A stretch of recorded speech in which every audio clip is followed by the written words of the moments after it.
Salam, hər vaxtınız xeyir olsun. Bugünkü dərsimiz bizim 20-ci əsrin 20-30-cu illər dövlət arası münasibətlər üzrə uşaqlar. Bildiyiniz kimi dövlət arası münasibətlər önəmli mövzudur. Həmin hissədə, yəni Birinci Dünya müharibəsindən sonra baş verən deməli müqavilələr, konferanslardan bəhs olunur. Çünki Birinci Dünya müharibəsindən sonra həm təzminatlar məsələsi olsun, həm borc məsələsi olsun, bu məsələnin bağlı ümumi şəkildə konferansa keçirilməsi. Ondan sonra Birinci Dünya müharibəsindən sonra həm qaliblər, həm məğlubların belə deyək, razılığa gələ bilməməsi və bununla bağlı ümumi deməli dərsimizdən ibarətdir. Dərsimiz dediyimiz kimi dövlət arası münasibətlərdən ibarətdir. 20-ci əsrin 30-cu illər bu hissəyə qət edək. İndi başlayaq dərsimizə. Bildiyiniz kimi Birinci Dünya müharibəsində neçənci ilə əhatə edir? 1914, 1918, 11 noyabr demək demişdir uşaqlar. 11 noyabrda Birinci Dünya müharibəsi bitir və Birinci Dünya müharibəsi bitəndən sonra demək qaliblər və məğlublar arasında müqavilələr imzalanır, konferanslar keçirilir. Məsələn, bildiyimiz ən böyük müqavilə hansıdır? 1919-cu ildə olan Versal müqaviləsidir. Versal müqaviləsi imzalanır Birinci Dünya müharibəsində. Ondan sonra digər müqavilələr var. Yəni Birinci Dünya müharibəsinə bağlı videomuz paylaşılıbdır. Onu baxıb oradan izləyə bilər, daha ətraflı məlumat ala bilər və biliklərinizi daha da təkmilləşdirə bilərsiniz. İndi başlayaq. 1909 Versal müqaviləsindən sonra, demək bu müqavilədən sonra artıq deməli borcların və təzminatların məsələsi təbii ki gündəmdə idi. Çünki bəzi dövlətlər borc almışdı və hətta məğlub ölkələr təzminat ödəməli idi. Bununla bağlı konferanslar və müqavilələr imzalanması davam edir. Və bunu bildiyimiz bu hissəni demiş olaraq silirəm. Bu nümunəmizə aidiyyəti yoxdur. Sadəcə buradan bir başlanğıc kimi gedim ki, biləsiniz ki, söhbət nədən gedir. Deməli, başlayırıq biz 1922-ci il Ceneva konferansında demək söhbət edəcəyik. Ceneva konferansı demək çağırılır. Burada bu konferansda çağırılmasının məqsəd nədir? Məqsəd müharibə dövründə alan borcların və borcların qaytarılması və təzminatların ödənilməsinin bağlı idi. Həmin konferansda təbii ki, dünya dövlətləri, yəni müharibədə iştirak etmiş dövlətlərin çox orada iştirak edirlər. Və burada Sovet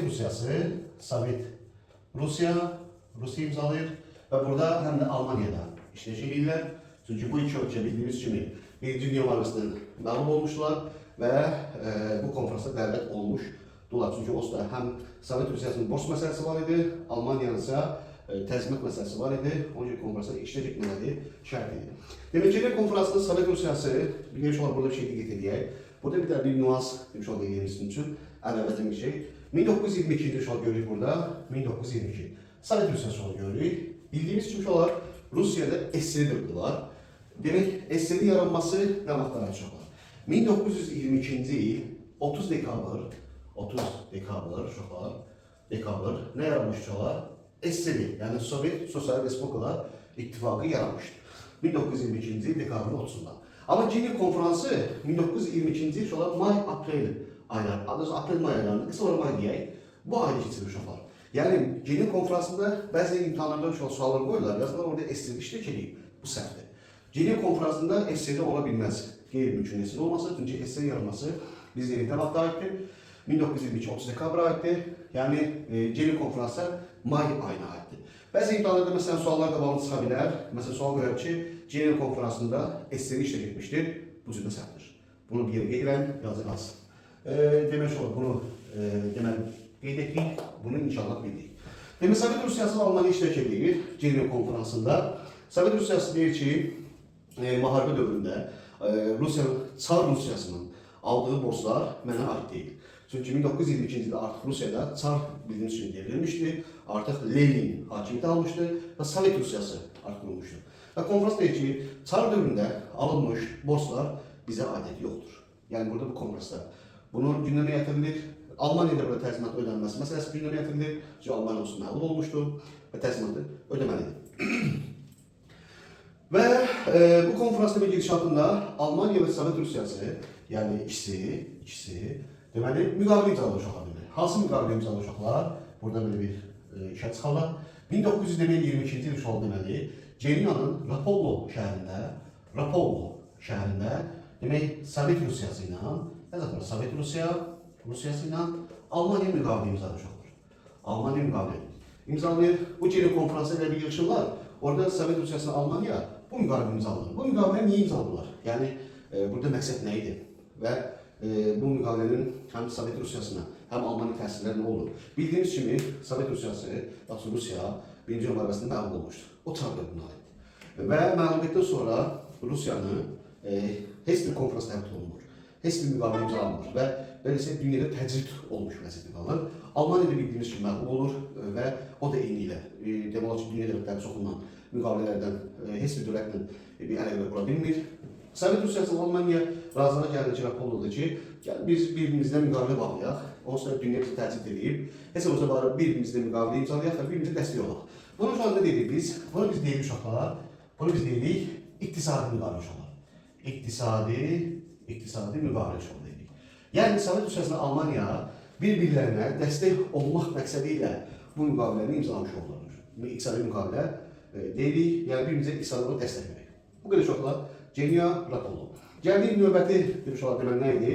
Növbəti konferansımız, daha sonra növbəti məsələ təzminat məsələsidir. Bildiyimiz kimi Almanya məğlub olmuşdu və təzminat ödəməlidir. Həmin bu vaxtı demiş oldu Fransa.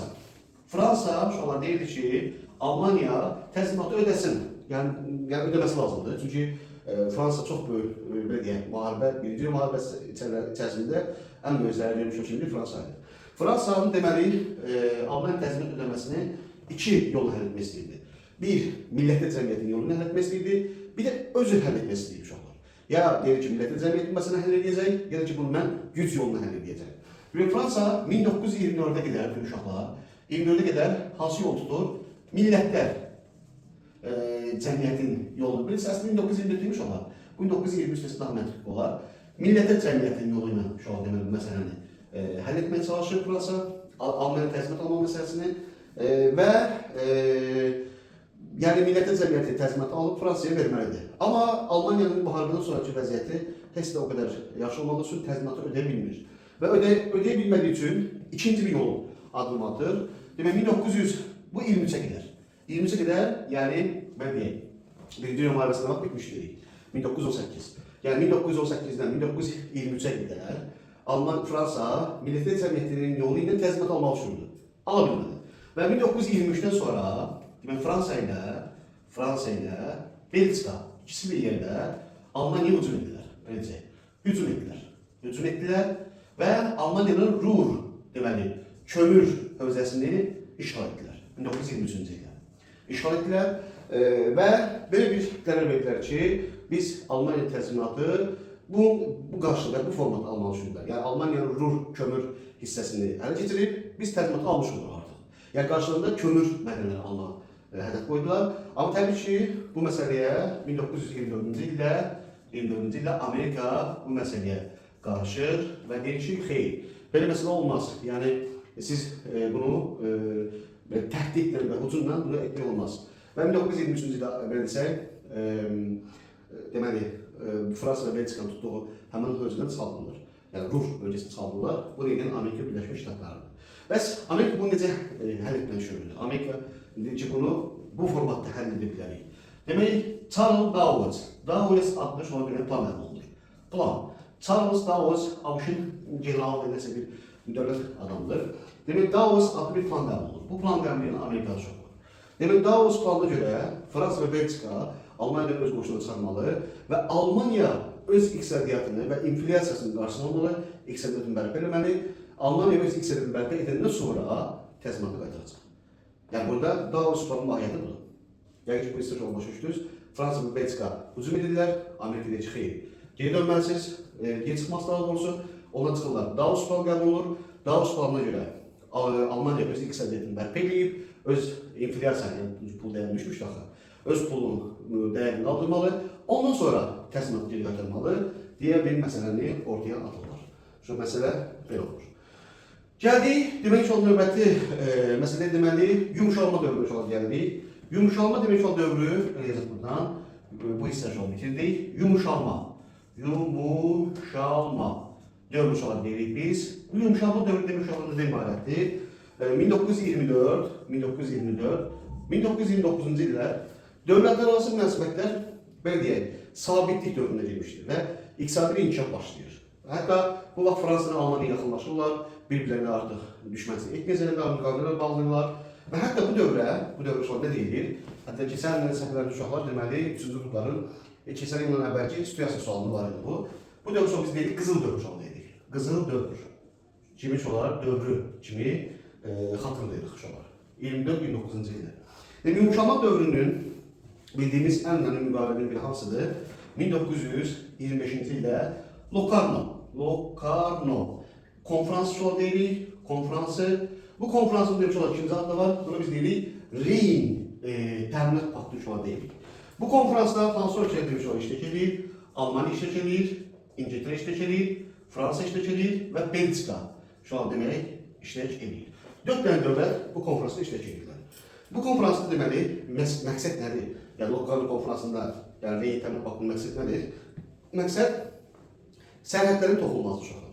Yəni burada deyilir ki, sərhədlər nədir? Toxunulmazdır. Bu qədər, qısaram. Və bu konferansda deməli uşaqlar, iki ölkə, İngiltərə və Fransa, bu iki ölkə etiraf edirlər ki, Versal müqaviləsi ədalətsiz bir müqavilədir. Yəni Versalın ədalətsiz olduğunu etiraf edən kimlərdir? İngilis və Fransızlar. Belə deyək olar, müqavilə imzalayanlar da bunlardır, müqavilədən narazı qalanlar bunlardır, müqavilənin ədalətsiz olduğunu etiraf edən bunlardır. Yəni İngilis və Fransızlar, amma bu konferansda etiraf edirlər. Ki Versal müqaviləsi ədalətsiz bir müqavilədir, bu müqavilə imzalanmamalıydı. Və bu konferansdan sonra artıq Almanya Birinci müharibəsinin başlanan ölkəydi, məğlub ölkəydi və dünya dövlətlərindən təcrid olunmuşdu. Bu konferansda rəsmi olaraq artıq Almanya artıq beynəlxalq aləmdə artıq tanınmağa başlandı və artıq dövlətlər arası münasibətlər qurmağa başlandı və ən önəmli məsələ olan nədir? 1926-cı ildə Almaniya uşaqlar millətə cəmiyyətə uşaqlar daxil olmuşdur. Qısa yazıram, millətə cəmiyyətə. Millətə cəmiyyət uşaqlar Birinci Dünya müharibəsindən sonra yaradılmış bildiyimiz ən böyük təşkilat sayılır. Deməli, bu konferansın müşahidənin nəticəsində uşaqlar deyirik ki, Almaniya hara daxil oldu uşaqlar? Millətə cəmiyyətinə daxil oldu. Belə uşaqlar. Ondan sonra deməli uşaqlar bu yumuşalma dövrü nə vaxt bitdi?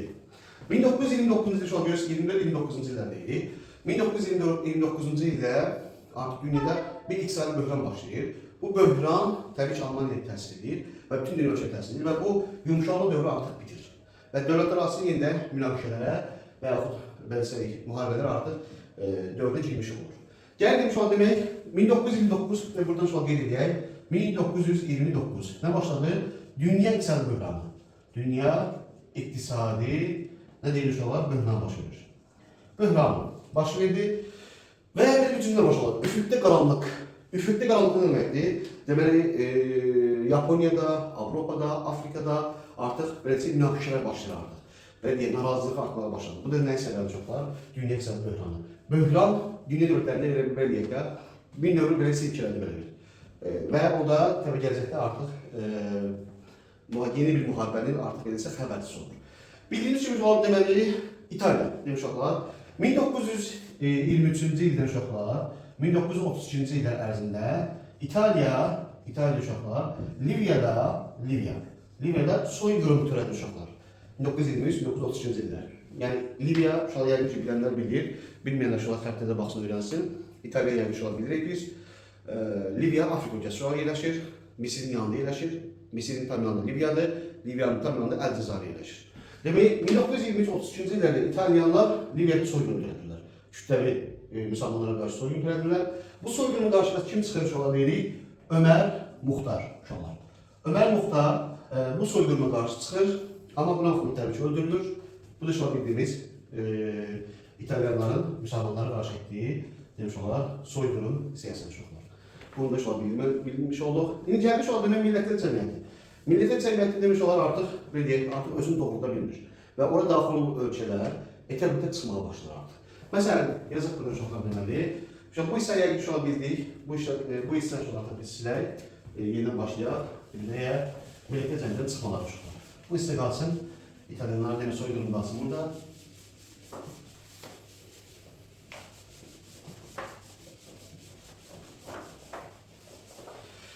Deməli şu olar, millətlər cəmiyyəti artıq dediyimiz kimi artıq özünü də orada bilmir, iqtisadi böhran artıq ora təsir edir, dünya dövlətləri artıq bir-birlərinə artıq razılaşa bilmirlər və 1933-cü ildə uşaqlar Neyse 1930-cu illərdə, məsələn belə desək, 30-cu illərdə Yaponiya şuarı başlayır. Yaponiya işğalçı siyasətə başlayır.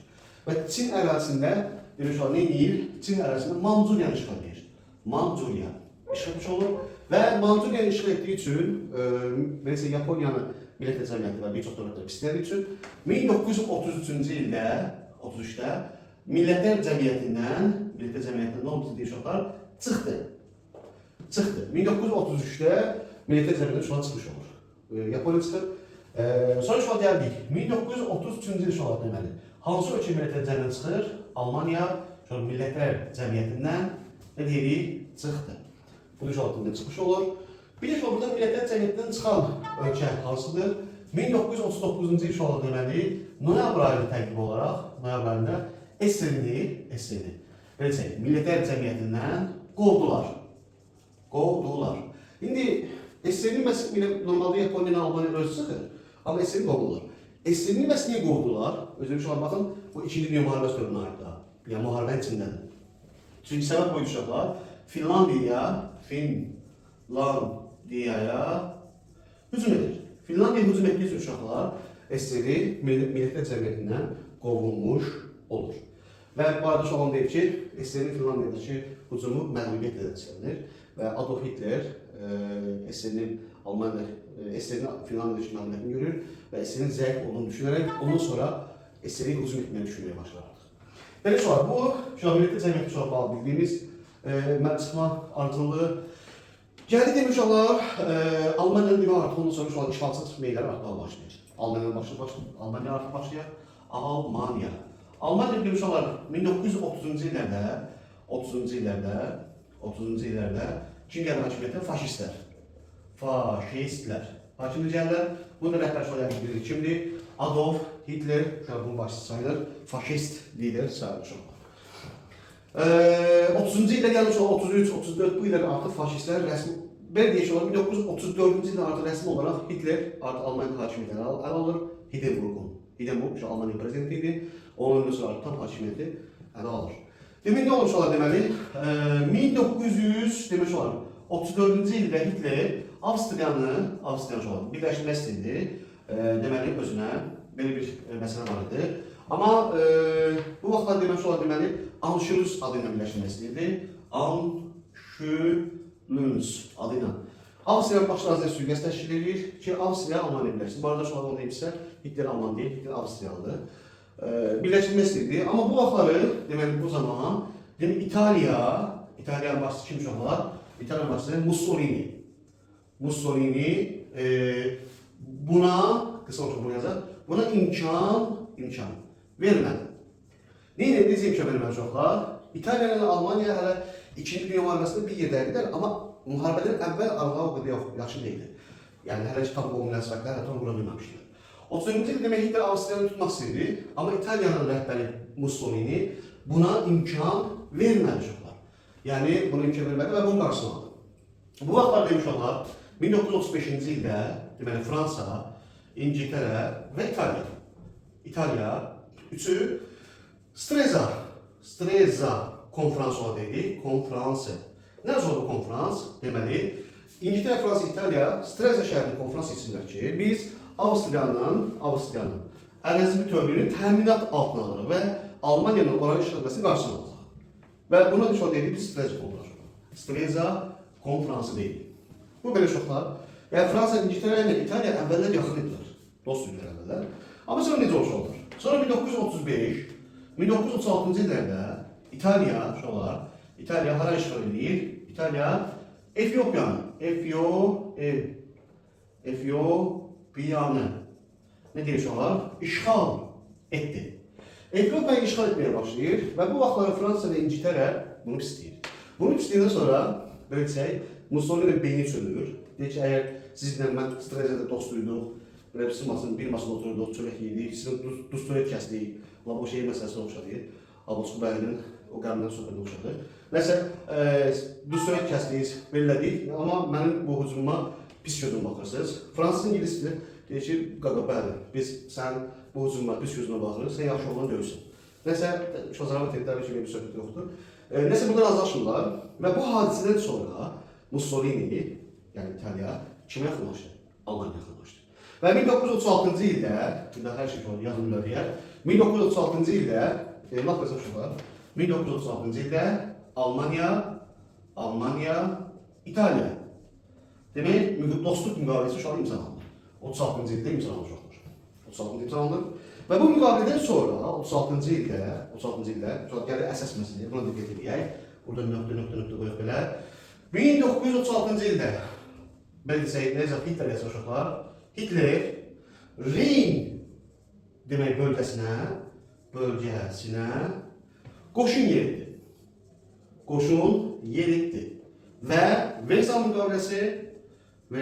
müqaviləsi nə oldu uşaqlar deyirik? İflas etdi. Bu məsələyə uşaq diqqət edək. Bu belə bir dairə almış olur burada sizin üçün belə. Demək uşaq, gəldik Versal müqaviləsi uşaqlar necə oldu? İflas etdi. 36-cı ildə demək Hitler Rin bölgəsinə qoşun yedir. Bu qoşun yeritməsi ilə də rəsmi olaraq artıq Versal müqaviləsi dağılır, məhv olur. Bitti. Və 1936-cı ildə demək uşaqlar, nə olur bəs? 1936-cı ildə buradan davam edək. Bu hissəni buradan xət götürür. Bu hissəyə aiddir. Məsələ belə.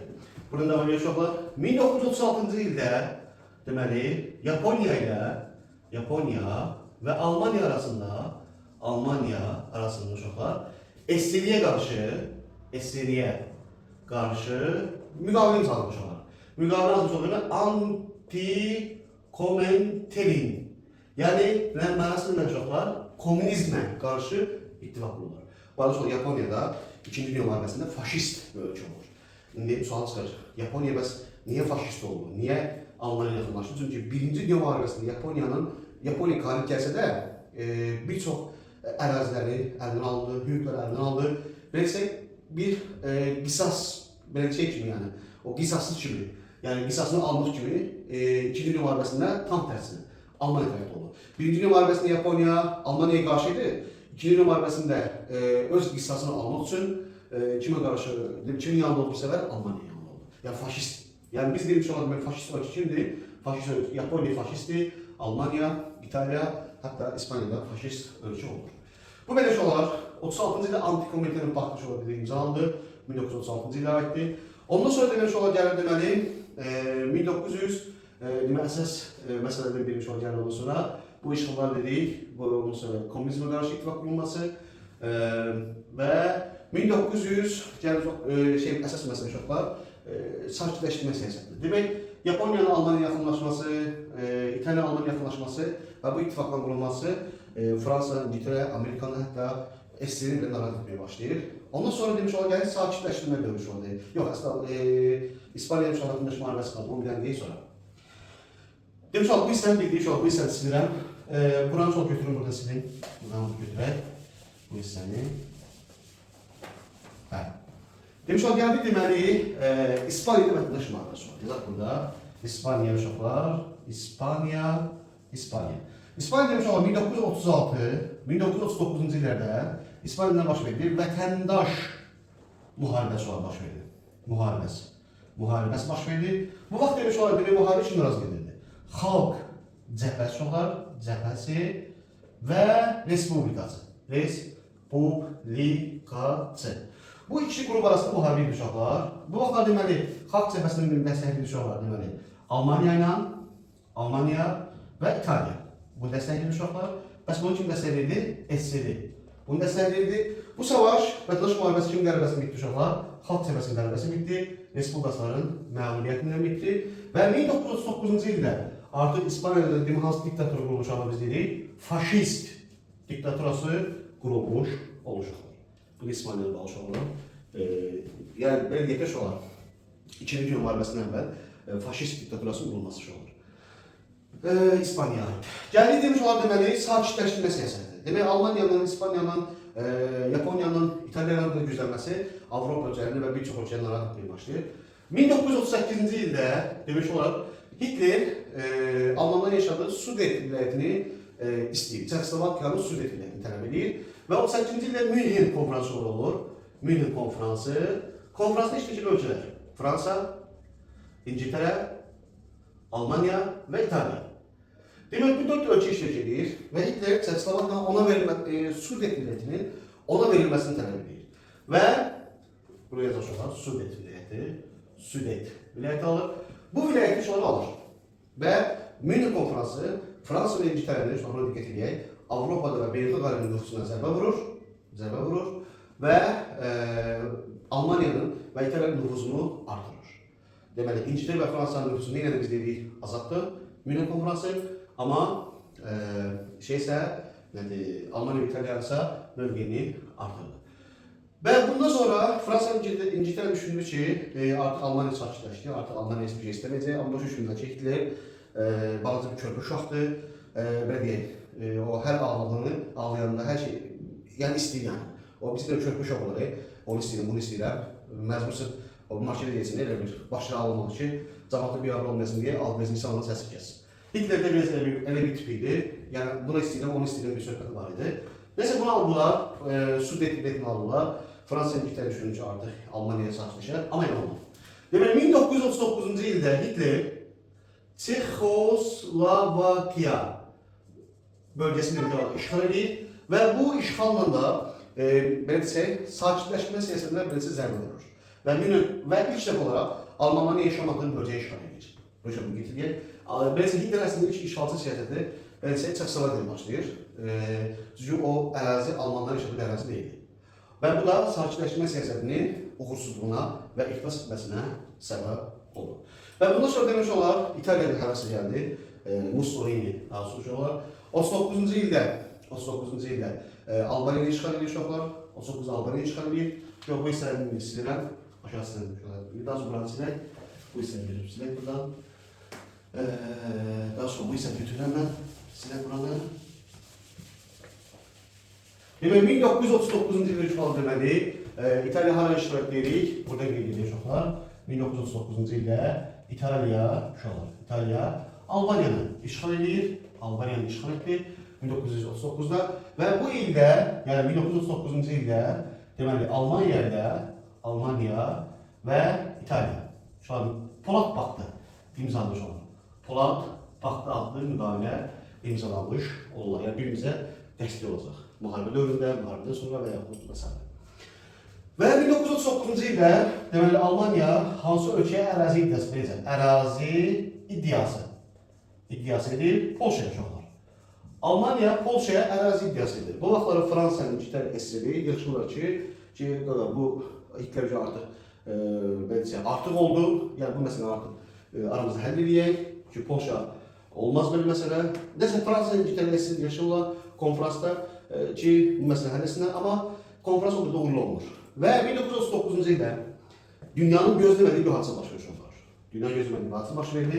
Belə deyək, 1939-cu il avqust ayında deməli SSR ilə, SSR ilə deyilimiz kommunizm şu an deyirik. Və bu vaxt deməli kim idi?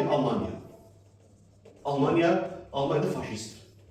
Normalde şu an bu ikisi komünist və faşist ideoloji olarak birbirlerine yani zıt bir düşüncedir. Ve bunların birbirlerine yakınlık kurmasını yani SSR'nin Almanya'nın heç bir dövlət düşünmürdü. Ama 39 Ağustos'un ayında SSR ve Almanya arasında şu an böyle bir müqavilə imzalandı. Molotov-Ribbentrop müqaviləsi şu an imzalandı.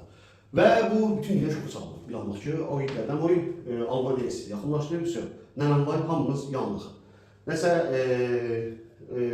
bu şu an Molotov-Ribbentrop paktı, Almanya SSR yaxınlaşması ve bu paktın mahiyyəti nədir? Bu paktı şu an demək, konkret şu an iki məsələ var. Bir, Polşanın bölüşdürmə söhbəti var. Bir de şu an Şərqi Avropa söhbəti var şu an. Yəni Şərqi Avropanın bölüşdürmə söhbəti var və Almanya ilə SSR burada razılaşdılar. Bir de şu an burada bir məsələ deyilmişsə, bu müqavilə müharibədən əvvəldir. İndi şu an bu hissəni bu qədər çox danışdıq. İnşallah bir faydası olar. Sizin üçün inşallah bir faydası olsun. İnşallah yadda saxlayın, qeydlərinizi götürün. İmtahanda bir şey sual. Buradan sual düşmə ihtimalı şu an təbii ki var. Çox konferans vardı, həddən artıq bu konferansdan sual düşmə ihtimalı təbii ki mütləq şəkildə ola bilər. Demək şu an bu sonuncu bir mövzumuzuydu. İndi burada şu an nəyi vurğulamaq istəyirəm? Məsələn, fikir verirsə şu an burada 1939'da çox hadisələr var idi. Məsələn, deyək ki, Molotov-Ribbentrop paktı olsun, Polat paktı olsun, İtalyan Almanya işğal etməsi olsun. İndi bu hadiseler 2. Dünya Müharibesi dövrünə aiddir yoxsa aid değil? Aid değil uşaqlar. 2. Dünya Müharibesi uşaqlar 1939-cu ilin demək sentyabrında uşaqlar başlayır, sentyabr ayında başlayır və 1939-un sentyabrına qədər baş verən hadisələr müharibə dövrünə aid deyil. Məsələn 1939-da baş verən uşaqlar deyək ki, bir deyək, Almaniya İtaliya arasında Polad paktı, İtaliya Albaniya işğal etməsi, 39-cu ildə Hitlerin Çekoslovakiyanın işğal etməsi, 39-cu ildə Almaniyanın Polşaya ərazi iddiası etməsi və 39-cu ildə Molotov-Ribbentrop paktı. Bu sayılan uşaqlar 2. Dünya Müharibəsi dövründə qətiyyən aidiyyəti yoxdur. Demiş olalım, bundan ibarət şu an dərsimiz 20-ci əsrin 20-30-cu illər dövlət arası münasibətlər uşaqlar. Burada bir də şu an demək ən sonunda nədən qeyd etmiş uşaqlar sizin üçün faşist ölkələr hansılar uşaqlar, faşist ölkələr. Bir də şu an burada əsas bir nə qeyd edək. Məsələn, İtaliya uşaqlar bildiyimiz faşist ölkədir, Almaniya uşaqlar faşist ölkədir, İspaniya faşist ölkə uşaqlar. Bir də şu an burada İtaliya uşaq faşist diktaturası təqdim olaraq 1922-ci illərə aid. Almaniyada şu an 1934-cü ilə aiddir. Faşistlərin hakimliyi gəldiyi dövrümüz deyilik. İspaniyada 1939-cu ilə aiddir uşaqlar. Bir də şu an gəlir burada İtaliya dedik, Almaniya dedik. Bir də şu an deməli burada Yaponiya da var. Yaponiyada şu an burada qeyd edilmiş yazılmasın. İspaniya burada bunu böyle bir daha alaq. Burada şu yazın bu heç. Burada şu an deməli bu isə asfaltım. Burada Yaponya'da çok qeyd edək. Yaponya'da şu an faşistlərin hakim gəlişi təqribən olarak şu an 1930-cu illər deməli 30-cu illər. Demiş olalım, gördüğünüz bu ölkələr şu an deməli faşist ölkələr sayılır və 2. Dünya Müharibəsində bilsək bir yerdə olublar, bir-birlərini dəstəkləyiblər, müttəfiq olublar və məğlub olublar. Bildiyiniz şey olar. 1. Dünya Müharibəsində, 2. Dünya Müharibəsində başlayan ölkə Almaniyadır uşaqlar. Hər ikisi Almaniya başladı və hər ikisi də Almaniyanın məğlubiyyəti ilə bitirdi uşaqlar. Dərsimiz bu qədər uşaqlar. İnşallah faydalı olduğunu düşünürəm. Diqqətlə dinləyin uşaqlar. Yəni belə deyək, 2x qoyun, 3x qoyun, bilmirəm nə qoyusu qoyun. Yemək yeyən vaxtı, çay içən vaxtı, istirahət edən vaxtı və yaxud qoyun bir kənara oradan bir səs gəlsin. Çünki eşitdikcə dinləyən adam daha yaxşı yanında saxlaya bilər. Bu qədər sağ olun. İnşallah növbəti dərsimiz uşaqlar. Allah qoysa düşünürəm 2. Dünya Müharibəsinin çağırdığı qabağa uşaqlar. 2. Dünya Müharibəsi önəmlidir. Onda ümumi tarixə aid. Azərbaycan tarixinə ki onu verirəm. Ümumi tarixə aid olan sizə paylaşsam Allah qoysa. Amma 2. Dünya Müharibəsini yəqin ki, 3 hissəyə bölürəm. Yəni ki, çünki biraz geniş bir mövzudur bildiyimiz kimi. Bu qədər. Oldu, sağ olun.